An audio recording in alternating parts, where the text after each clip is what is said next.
Just this right here. All right, I think we're live. So cool. Well, welcome. I'm Dagwood. This is Dagwood Reads. Tonight we are reading chapter 18 and 19 of the life of actor Jim Varney. The importance of being Ernest, the life of actor Jim Varney, and stuff Vern doesn't even know by Justin Lloyd. So this is chapter 18, 19. If you want to catch up, I have the other videos. This is part 12, I think. So we had a pretty short show the other week or so, but this will probably go a little bit longer than that. And I'll try to, if anybody stops by, I'll try to talk to you in the chat a little bit, but, we're mainly focusing on the book unless you got something cool to say. All right. So we got chapter 18, Saving Christmas. This is probably going to be a good chapter. Ernest is pretty famous for saving Christmas. All right. Jim and Janie had little time to relax as newlyweds. The morning after the wedding, the couple left for Los Angeles to attend the CBS affiliates dinner for Jim's upcoming children's show, Hey Vern, It's Ernest, set to premiere in September. Carden and Cherry had declined previous offers to put Ernest in a TV show, but now that they had a successful movie under their belt, they had more confidence in how to make the character work beyond a 30-second commercial. The Ernest TV series can best be described as a combination of many of the different Ernest projects that Jim and John Cherry had done up until then. It was a little bit of the Ernest commercials with a splash of Dr. Otto, combined with Ernest Goes to Camp. Each episode had a clear theme, and the actors in each sketch touched on that theme in funny, imaginative ways. Cherry and the writers aimed for something beyond the usual cartoon fare. The show's humor included jokes and references that parents would also find humorous. Along with the usual cast of Ernest writers, Jim's ex-wife, Jackie, now going by her maiden name, Drew, wrote material that earned her a place in the opening credits. Oh, we already got. We're reading the biography of Jim Varney.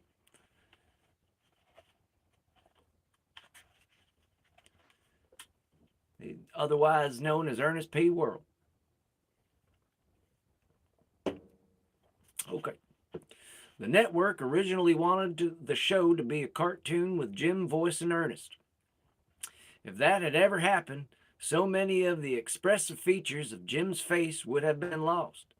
The wide-angled lens already added so much of the cartoon element anyway. Animation wasn't necessary. Gaylord Sartain, no stranger to sketch comedy, joined Jim on the show and contributed many funny characters, including Lonnie Don, a dubious sound effects expert who hosted a segment called Lonnie Don's School of Hollywood Sound Effects. The running gag was that every sound he attempted to teach the viewers involved him placing the palm of his hand over his mouth and making a farting sound. Sartain's most memorable character was probably Chuck, half of a Laurel and Hardy type duo. Chuck was the fast-talking, highly energetic half who bossed poor brother Bobby around. The rail-thin Bobby played the Nashville librarian Bill Burge, showed little emotion and rarely said a word as he followed Chuck's orders. Both actors had been cast in commercials for Carden and Cherry, playing the same characters a few years earlier. The popular duo also ended up making big screen appearances in Ernest Saves Christmas and Ernest Goes to Jail.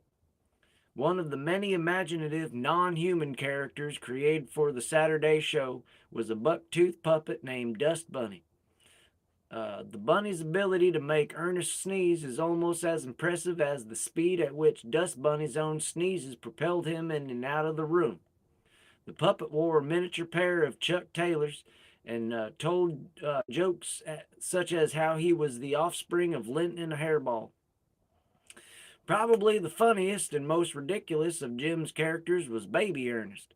It was basically Ernest's head protruding through a cutout in a bassinet connected to an infant sized body. Things he overheard from his parents, such as his father telling his mother her door was ajar after entering the car, constantly amused Baby Ernest. It's pretty fun. Yeah, letting her ball. At the end of every Baby Ernest segment, he exclaimed, "Boy, grown up sure top funny. Know what I mean?" I remember this show. It was a lot of fun. There was a one skit that maybe it'll even bring it up, but where Ernest was a tongue, and it was pretty much the same thing where it was just his head protruding out of the costume. It was funny. I don't know. I enjoyed it. Spin Magazine was one of the many publications that gave the show a positive review. When a music magazine showers praise on a children's show, you know it is not typical Saturday morning fare. As CBS children's programming director Judy Price claimed in the Dallas Morning News, "Weird does work for children if it's good weird." The intention of Cherry, Jim, and all the writers was to create a show that parents would want to watch with their kids. They were ahead of their time considering the eventual rise of movies like Shrek. Tongue in cheek humor was the rule on Hey Vern rather than the exception. Perhaps the show's 30-minute time frame and sketch format also enticed the writers into creating a Monty Python feel. After all, the team of Nashville writers, although extremely talented, did not have any experience writing for a children's television. But their experience led to a refreshing perspective, allowing them to create something new and original. Jim thought too many cartoons with kids blowing up robots ran on Saturday mornings, and the landscape needed shaking up. Although it was a busy time, Jim and Janie did manage to get away for a 3-day vacation to nearby Gatlinburg, Tennessee, located in the Smoky Mountains. Jim did his usual browsing of the knife and gun shops while gorging himself on the tourist mecca's famous fudge and saltwater taffy. That year, the next Ernest movie finally came together. A tropical island movie concept that had been thrown around for months was ultimately scrapped in favor of A Christmas Tale. Planned for a November release, Ernest Saves Christmas was the second feature film for the character. The budget was double that of Camp, but at an estimated $6 million, it was still low by Hollywood standards. Yeah, Ernest was great. Wet my whistle. Reading, you need to wet your whistle. All right. The biggest problem Cherry encountered on the set turned out to be of the four-legged variety. The reindeer used in the movie were owned by Steve Martin's Working Wildlife. Oh, wow. I didn't know that. A Los Angeles company specializing in animal actors. Right before their big scene, the reindeer shed their antlers. One remedy discussed was using some type of prosthetic. Wow, that stinks. But after learning how tender reindeer heads are with the antlers gone, the idea was scrapped. No special effects like those we had today existed. All Cherry could do was wait patiently for the antlers to grow back. Unfortunately, the delay in production was expensive. Sounding like an angry Santa Claus, Cherry said to the Nashville Banner, "Reindeer antlers cost me $250,000. I bet. But filming the movie in the brand new Disney MGM studio in Orlando helped improve production values while keeping overall costs down. As shooting was wrapping up on Christmas, Jim flew out to Los Angeles for the Comedy Store's 15-year reunion show, held at the Universal Amphitheater. The event featured many of the biggest names to pass through the legendary club. Jim performed a short set alongside stars such as Richard Pryor, Robin Williams, and David Letterman and Arsenio Hall. It had been a few years since Jim had performed stand up, and reviews reflected on what might have been a little rust. The Dallas Morning News wrote, an incognito and seemingly uncomfortable Jim Varney fired short bursts of one liners. As far as Christmas, the plot involved Ernest working as a cab driver in Orlando, Florida. One of his customers happens to be the real life Santa Claus, in town to turn over his duties to a new candidate, a local TV star who hosts a children's show. During the ride with Santa, a teenage female runaway calling herself Harmony Star jumps into the cab and is soon befriended by Ernest. When Ernest drops Santa off at his destination, Santa discovers that he has only play money on him. Ernest decides not to charge him and is subsequently fired. His boss kicks him to the curb along with a large red bag that Santa had accidentally left in Ernest's cab. Oh dear. I'm sure everybody's probably seen this movie. As Ernest and Harmony try to track down Santa, a funny subplot plays out where Chuck and Bobby, played by Gaylord Sartain and Bill Burge, are working as warehouse storage agents trying to make sense of a peculiar crate. Despite obvious clues in the paperwork that the crate is full of reindeer, it takes Chuck and Bobby finally seeing Santa's gravity defying creature standing upside down on the warehouse ceiling after escaping to realize something is up. Meanwhile, Ernest and Harmony stop by Vern's house to put up a Christmas tree. This is the only time Vern appears in an Ernest movie, and like the commercials, the audience never sees his face, only his point of view. Temptation soon gets the best of Harmony, and she takes off with Santa's bag, only to return with it after her conscience prevails. She then helps Ernest and Santa find his successor, locate the reindeer, and ultimately save Christmas. During the week of the movie's release, Jim was asked why it had received a PG rating. Usually cruel, unusual cruelty to reindeer, he replied. Cherry said later that he thought Ernest Saves Christmas was the best of the franchise. The box office total of $28 million, the biggest return of any Ernest movie, showed that he wasn't the only one who felt that way. Christmas continues to have the most enduring success of all the Ernest films and has become a Hollywood holiday classic. Along with making Christmas memorable on the big screen, Jim never missed a visit home to Lexington to share the holiday with his family. Holidays were the rare times they got to see him. Needless to say, he was the star attraction. That's sweet. The Varney family gathered every Christmas Eve and celebrated as countless families do, by stuffing their faces and exchanging gifts. Jim was usually the last to arrive due to social commitments with friends in the area. He always showed up with plenty of presents and an appetite that rivaled a horse. He would hold court in the kitchen, entertaining family members for hours. The excitement he brought to every gathering was far more electric than the lights on the tree. He told stories, showed off his latest knife and watch purchase, and imitated Johnny Cash. I remember the times he gave me lessons on topics ranging from the pagan aspects of Christmas to the correct usage of the bezel on my diver's watch that measured oxygen tank levels. Through the years, Jim's mother had established a standard pair of Christmas presents for her son, a silk scarf and a tin of homemade candy. Jim could easily identify the two gifts under the tree, but would still attempt to inject suspense into the occasion. That's funny. I bet that's a fun story, or just experience to have.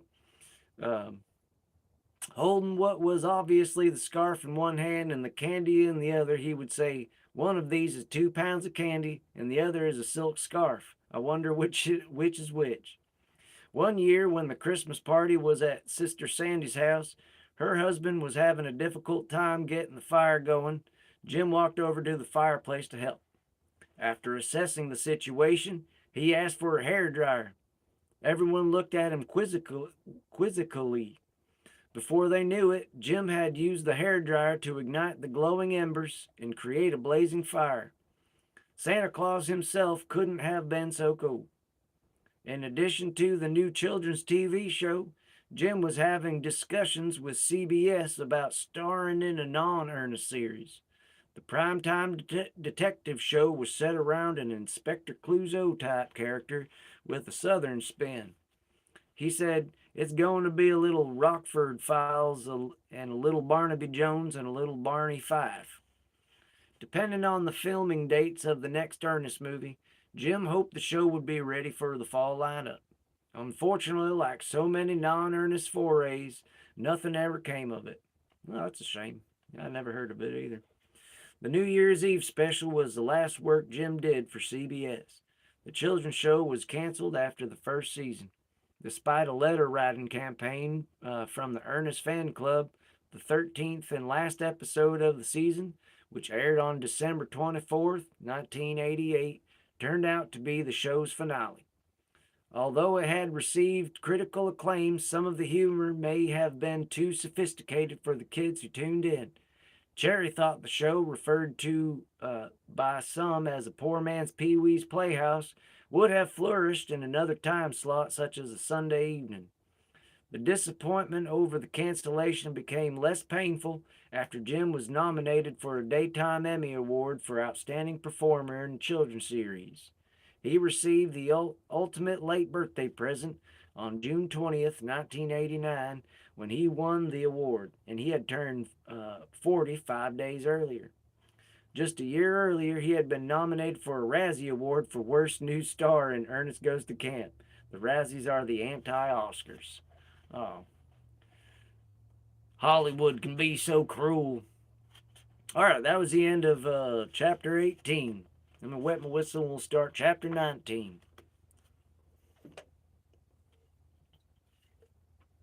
All right. So we got the line blurs between Jim and Ernest. Jim understood that being recognized was part of fame. Of course, most people identified with him with Ernest, and many even referred to him as Ernest while asking him to recite catchphrases and sign autographs. For the most part, Jim liked the recognition and his patience and was patient with fans. The few times he got exasperated were when someone would ask him to reenact an entire bit from a commercial.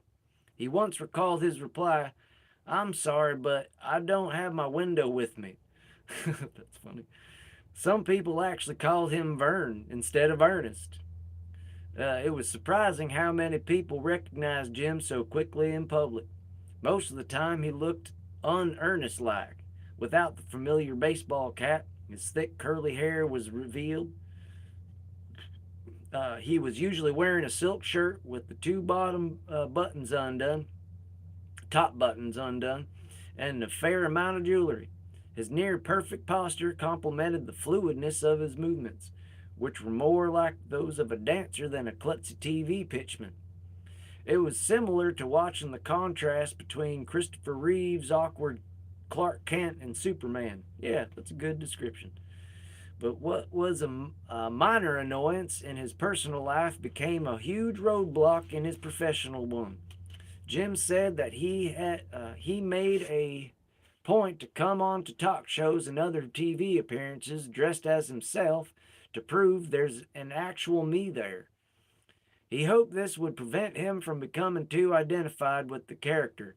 It may have worked early on, but soon the line between Jim and Ernest became more and more blurred.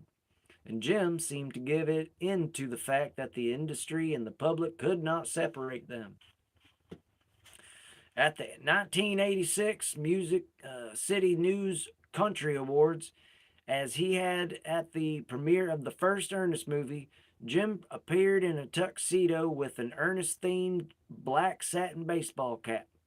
He was introduced as Ernest and began to act the part in a short scripted piece informing viewers about the details of the voting process.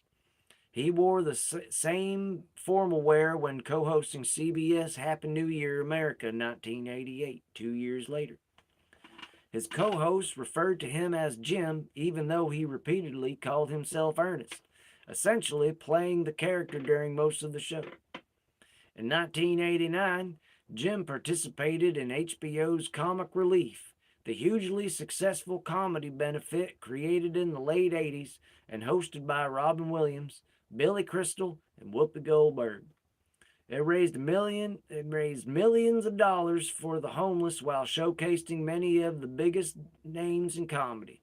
But instead of Jim performing as himself, he participated in an eyebrow raising sketch as Ernest.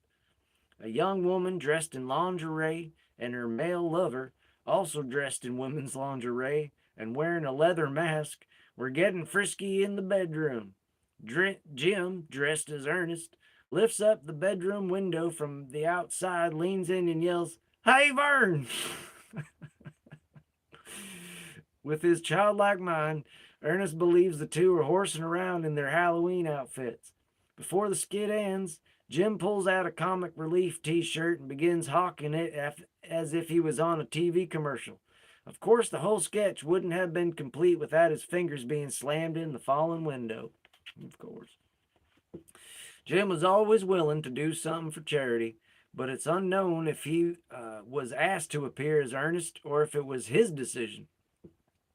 He went on to play Ernest throughout the entire benefit show. It's hard to imagine Robin Williams wanted to dress as Mork or Martin Short playing his Ed Grimley character during the entirety of their appearances on the special. Even at the close of the show, when all of the performers came out dressed in their Comic Relief t-shirts, Jim wore a vest over his with the familiar khaki baseball cap on his head. Whether he realized it or not, these appearances were cementing his association with Ernest.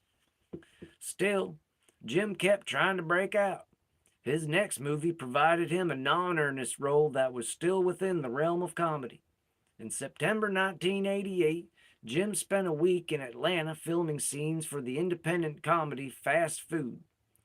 In the movie, Jim plays restaurant owner Wrangler Bob, sporting a white suit topped off with a white cowboy hat.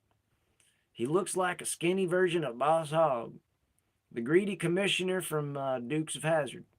The plot centers around Wrangler Bob waging a personal war on a young woman and her wild college friends after she refuses to sell him the family gas station.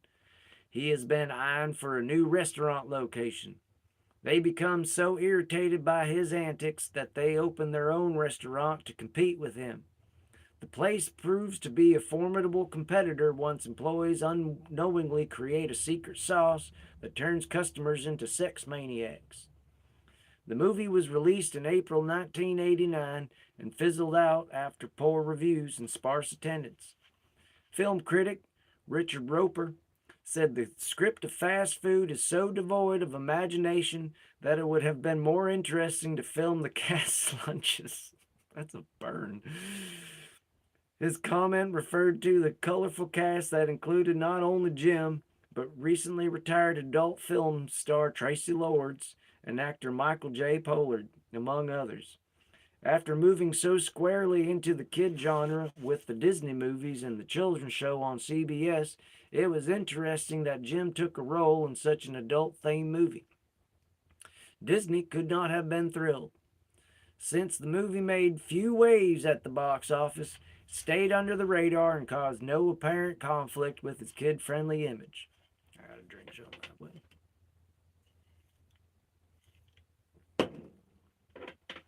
One thing that made his life less demanding for Jim during the fall and winter of 1988 was the fact that he wasn't shooting any Ernest commercials. He was negotiating a new contract with Carden and Cherry. Talk centered on the commercials Jim shot for the agency and had no bearing on the ongoing movie deal with Disney. Negotiations were slow. Nearly a full year went by without an Ernest commercial being made. By mid-1989, Jim eventually received a new 3-year deal that was to take the Ernest character into Europe and Asia. Jim joked later about how he had remained calm throughout the ordeal, knowing that Paul Newman can't do Ernest. I mean, that's true. The break and shooting commercials didn't allow him more time for his family.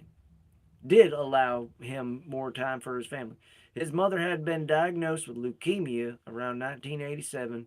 Now being widowed, she needed her family more than ever. Jim helped out around the house when he visited, including keeping Louise's kitchen knives razor sharp. Along in, Although in his mind he was just making it easier for her to use them. Her leukemia slowed the healing of any, even minor cuts or scrapes. Luckily, the knives never caused her any problems. But whatever a friend or family member came by to prepare a meal and reach for a knife, Louise said, "Bo's been here, so be careful." Meanwhile, although the Ernest team was disappointed by the cancellation of the children's show, more movies remained on the Disney contract. One idea under serious consideration was called Ernest Spaced Out. The basic plot involved Ernest getting snatched by aliens and taken back to their planet. That, that would have been a good one.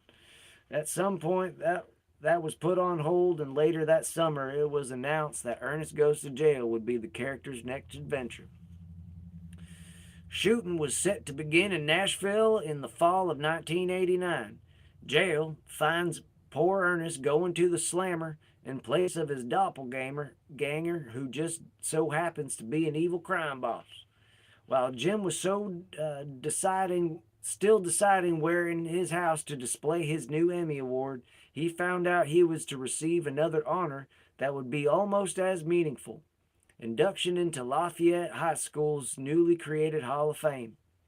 It was the year of the high school's 50th anniversary, and the reunion council made the decision to induct 20 alumni. On July 15th, a ceremony was held at the University of Kentucky's Commonwealth Stadium on a beautiful Saturday afternoon with a few thousand people in attendance. Other inductees included former Kentucky Governor John Y. Brown and a longtime NBC sports commentator Tom Hammond. Jim's popularity was continuing to grow nationwide, and Ernest's phrases were popping up in the unlikeliest places. One Tennessee Baptist church used Ernest humor when placing a message on its signboard. It read, "Hey Vern, only 3 more days of Bible school. Know what I mean?" Grab a drink. As busy as Jim was with the movie and TV projects, he was still committed to promoting Ernest through countless public appearances. In August 1989, Jim and Ernest writer Dan Butler went on the state fair circuit, beginning with an appearance at the Illinois State Fair in Springfield. Fans of Ernest, many dressed in caps and vests, showed up on the day called Ernest Comes to the Fair. They delighted in watching Jim smash a whipped cream pie into the face of a robot toting a water machine gun. Later, Jim served as Grand Marshal of the parade. Close to 1 million people attended, and countless fans came home with autographed photos of Ernest. In the fall of 1989, shooting on Ernest Goes to Jail began. The Tennessee State Penitentiary was chosen for the exterior shots. Much of the interior shots were filmed in an old Nashville warehouse. In addition to Ernest, Jim played Ernest's doppelganger, Felix Nash. This evil twin plot gave Jim a chance to show audiences his ability to play a more serious role with a different look. In the movie, Ernest is working as a custodian at a bank. After being summoned for jury duty, a crooked defense lawyer notices how much Ernest resembles crime boss Felix Nash. A plot is soon hatched. The jurors tour the prison that houses Felix, and a switch is made between the two. Ernest finds himself on death row, while Felix takes on his identity at the bank. When the electric chair malfunctions on the day of Ernest's, scheduled execution, the resulting jolt Ernest receives gives him superhuman powers that enable him to finally bring Felix to justice. Jim was familiar with the role of the villain from his younger years. He recalled once, "They always cast me as the villain or the bozo. It was one end or the other. I never got the romantic leads. I don't know why. With my good looks, you'd think they would offer them to me all the time." Jack Turner, one of Jim's castmates from his days at the Third Mask Theater in Chattanooga in the 70s, remembers what turned out to be an amazingly accurate prediction of Jim's. As the two were talking about future roles, Jim told them, "I think I'll probably wind up as the jester or some kind of joker most of the time." But as much as Jim loved comedy, his longing for something more dramatic never seemed to fade. Jim was optimistic that the Felix Nash character might open up some eyes in Hollywood.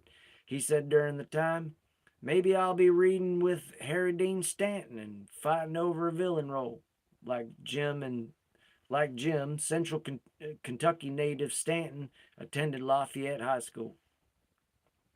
As Jim prepared for his dual role, he found inspiration from Peter Sellers' Inspector Clouseau. He credited Sellers with keeping alive the practice of actors playing multiple roles. Jim hadn't had a chance to play a villain on screen since the largely unknown Dr. Otto. In addition to playing Felix Nash in the movie, Jim also broke out the wig and makeup for a character called Auntie Neldy. She had actually first appeared in Dr. Otto, often complaining about a son named Jaime, who would never treat her right. Auntie Nelda was a dour old lady who speaks in a deep monotone. She uses a walker and wears a neck brace. The brace adds to the humor of Jim's portrayal as he would squish his jaw into it, causing his face to appear fleshier and more wrinkled.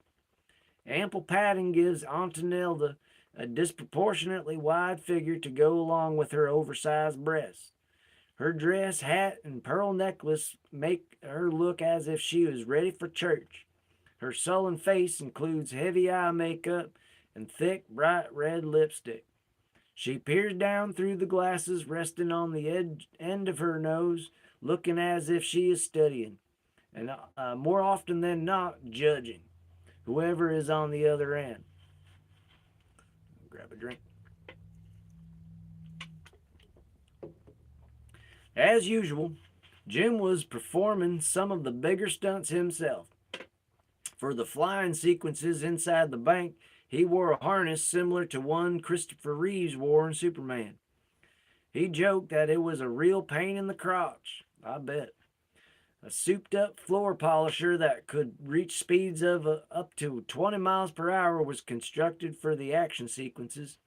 In one scene, where Ernest attempts to restrain the floor waxer, he utters a line that connected Jim right back to his childhood fantasies. As he is flying through the air, he says, "Peter Pan, eat your heart out." Just as Ernest was flying high, so was Jim's career.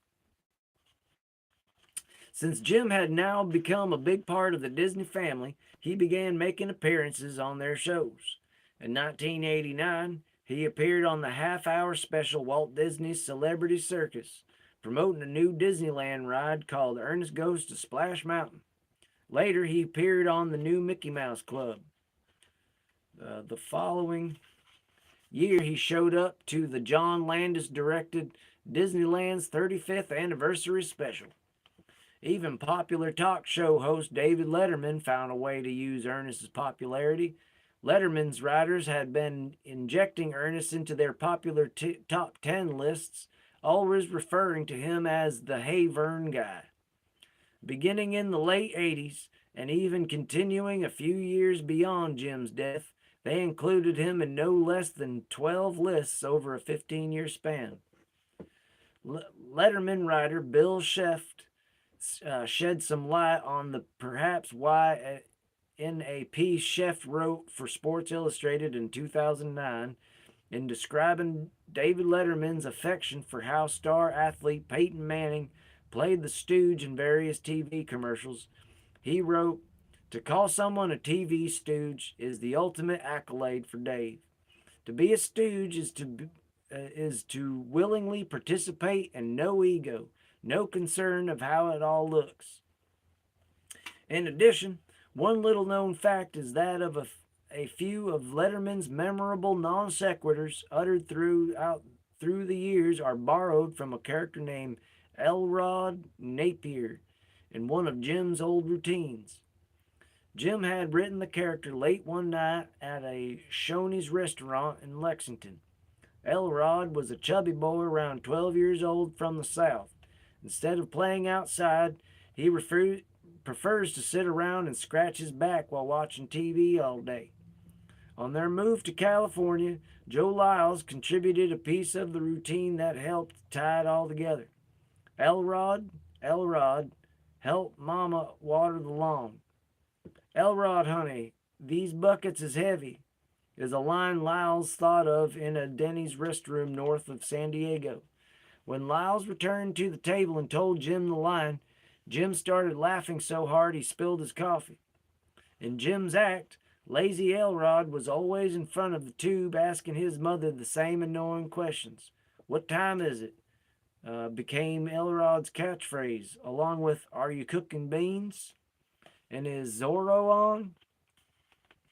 Author's note, comedy Jeff Altman does a great imitation of Elrod when praising Jim's talent in the special feature segment of the Pink Lady and Jeff DVD collection. Elrod always got a great response when Jim performed the routine on the Merv Griffin Show. With the respect David Letterman seemed to have for Jim, it's curious that Jim never made an appearance on a show. Some people say you haven't arrived until a perfume is named after you. Someone plays you in a movie or a doll is made in your likeness. When Jim came home in Lexington for Christmas in 1989, he brought along a box full of Ernest dolls. The 15-inch figure made by Kenner had a string that, when pulled, spoke up to 6 different Ernest phrases. But the recordings played back too fast. If the string was given slight resistance, allowing it to retract more slowly, the voice began to sound much more like Jim. He once joked that the kids might have been sticking pins in the dolls because he was having a lot of unexplained aches and pains. In February 1990, the Atlanta Braves front office thought they could use Ernest to raise attendance, which had fallen to last in the league. Being in the South, where Ernest historically flourished, the move seemed like a no-brainer. A 1-year contract was ironed out, including TV and print ads, as well as promotional appearances at Atlanta Fulton County Stadium. An open house was arranged soon after the contract was finalized to allow fans to come to the stadium and meet Ernest in person. The only problem was that it was not Jim, just a life-size cardboard replica of Ernest. Parents toting excited kids were less than thrilled. The rocky start of the campaign was a sign of things to come. The magical selling power of Ernest proved to be no match for a sports franchise piling up more losses than wins. For Braves fans who did not like Ernest and added insult to injury, 2 years later, at the Atlanta Journal-Constitution wrote, a lot of Atlanteans associate Ernest P. Worrell with the Atlanta Braves. Last place finish in 1990. The article added, some even credit the 1991 surge to the World Series to Varney's departure from the club's TV commercials. Undeterred, Cardin and Cherry tried to work some Ernest magic for an NFL team a few years later. Jim shot a few commercials for the Kansas City Chiefs to promote ticket sales. Although the Chiefs' experience went more smoothly, it was Ernest's last foray in advertisement for professional sports. In the early spring of 1990, Jim went on a 12-city promotional tour for Ernest Goes to Jail, in what had become a routine, Jim made time to visit children's hospitals such as the Texas Scottish Rite Hospital for crippled children in Dallas. Jim visited thousands of sick children through the years as Ernest. If kids were well enough, sometimes he took them out for lunch. He jokingly claimed to have eaten more Happy Meals than any living adult. He was passionate about helping kids who needed his humor most. All right, well, man, that was I had a good time. I don't know about y'all, but that was a heartwarming couple of chapters. But that's what we're gonna call it tonight. And I do appreciate y'all. Take care.